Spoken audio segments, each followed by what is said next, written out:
Salutations, Queen of Shade here. Let's talk. You know, I'm African American. And growing up in the African American community was very difficult for me because I was an effeminate gay child who grew up to be an effeminate gay man. I carried a lot of guilt and a lot of shame and a lot of embarrassment because the heterosexual men in my community and the DL men who were hiding in my community were very mean to me. They bullied me, they belittled me, they berated me. It made me have a very visceral and very embarrassed reaction to sex.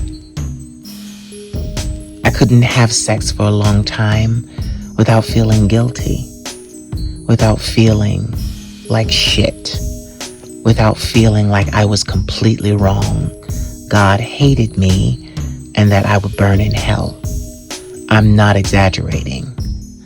I would have the sex and then hide. Many people would. The whole culture of DL is not just for straight people. Gay people are DL too. Especially religious gays or gays that come out of religious affiliation. They have the sex and they hide it. They don't tell anybody because they don't want to be judged. They don't want to be embarrassed. They don't want to be preached upon. But I got a message for you.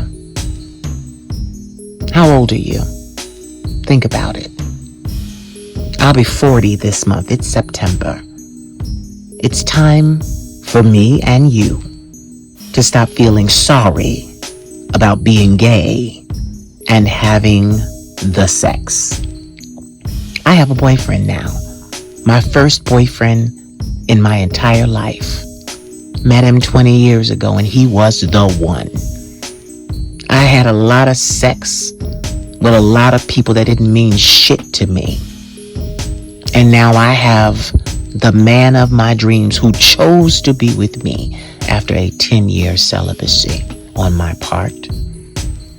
And I am not about to feel guilty for having sex with my man.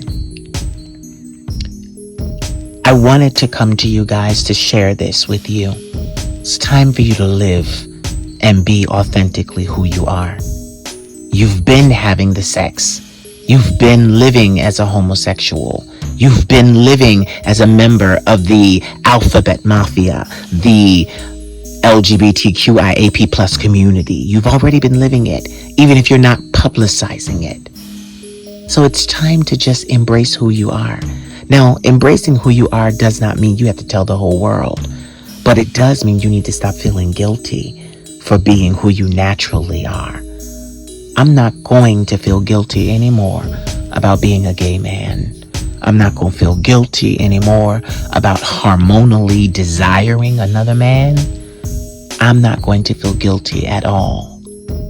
I'm not going to feel sorry. I'm not going to hide. I'm not going to jump up immediately after sex, clean up and act like it didn't happen. I'm going to lay there with all the fluids. I'm going to lay there. I am going to have sex with my man, and I am not going to apologize for it. It's time you do the same. I didn't see success in my life until I embraced who I was and who I am. Putting on a dress, being effeminate, being my natural nature skyrocketed me into superstardom, internet celebrity, and many other things. International recording artist, mentor. It catapulted me into my life. So clearly the divine wanted me to be who I am because he blessed who I am. And it wasn't until I embraced who I am that I started to actually click in the world. I'm not going to feel sorry anymore for being gay or having the sex. I'm having the sex. I paused. I'm having the sex. And guess what? So are you. This was a deep conversation, a deep 5 minutes, but it's time. It's time for you to stop internally hating yourself and hating being gay.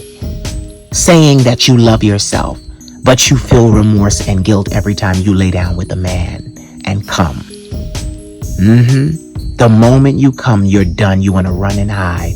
It's time for that to stop. Lay there. Bask in the ambiance of being a divine creature, having a divine sexual experience with the man or woman that you desire. At the moment, it's time to embrace being yourself. And if you didn't realize it, you're gay, you're lesbian, you're bi, you're pan. Accept it. Accept it. Okay? I don't want to have this conversation with you again. And when I say that, I mean myself. I don't want to have this conversation with myself anymore. I'm not going to feel sorry. I'm 40 years old. I'm going to fuck the hell out of my man. And he's going to fuck the hell out of me, and it's going to be fine. We'll survive if we don't break the bed.